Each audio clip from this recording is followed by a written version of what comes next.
और आपको बता दें, रेप केस में दोषी प्रज्वल रेवन्ना को उम्र कैद। पूर्व जेडीएस सांसद प्रज्वल रेवन्ना को उम्र कैद। रेप पीड़ितों को 7 लाख का हर्जाना देने का भी आदेश जारी किया गया। इसके साथ ही उम्र कैद की सजा भी दी गई है। दरअसल प्रज्वल रेवन्ना जो जेडीएस के सांसद रहे हैं, उन्हें उम्र कैद की सजा सुनाई गई है रेप के मामले में, और इसी के साथ ही 7 लाख का जुर्माना।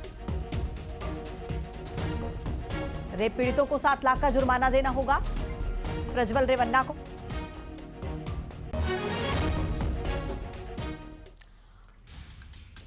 और इधर मालेगांव ब्लास्ट केस में फैसले के बाद साध्वी प्रज्ञा पहली बार बोली। साध्वी प्रज्ञा ठाकुर ने कहा कि यह केस कांग्रेस का बनाया हुआ था और बनाई हुई चीज का कोई आधार नहीं होता। कांग्रेस विधर्मी है, कांग्रेस कभी देशभक्त नहीं रही। मालेगांव केस में कोर्ट के फैसले से सनातन की जीत हुई है और विधर्मियों की हार हुई है, यह बयान प्रज्ञा ठाकुर ने दिया है। इतना ही नहीं, मालेगांव बम ब्लास्ट को लेकर साध्वी प्रज्ञा ठाकुर ने एक और बड़ा दावा किया। उन्होंने कहा कि पूछताछ के दौरान एजेंसियों ने उनसे मोदी का नाम कहलवाने की कोशिश की है।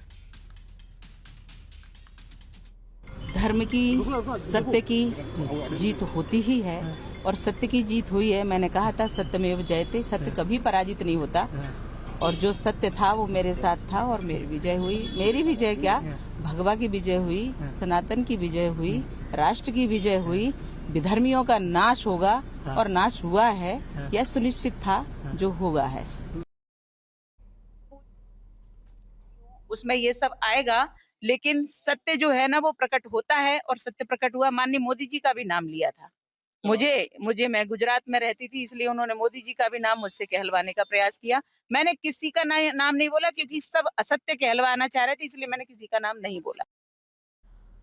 और अब खबर है छत्तीसगढ़ के दुर्ग से जेल में बंद 2 नन को रिहा कर दिया गया है। आपको बता दें, NIA court, Bilaspur NIA court ने दोनों को जमानत दी थी और इसके बाद उन्हें जेल से रिहा कर दिया गया। कल ही एनआईए कोर्ट में इस मामले की सुनवाई हुई थी। फैसला सुरक्षित रख लिया गया था और अब दोनों नन को बेल पर रिहाई मिल चुकी है।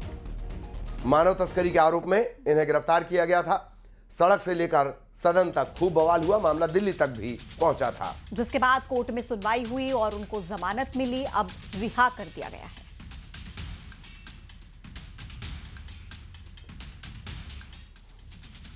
और अब बात करेंगे कैग रिपोर्ट की, जिसमें मध्य प्रदेश के कई विभागों में गड़बड़ियां सामने आई हैं। जिसके बाद मध्य प्रदेश में सियासत गर्मा गई है। सबसे पहले आपको बताते हैं कि आखिर कैग की इस रिपोर्ट में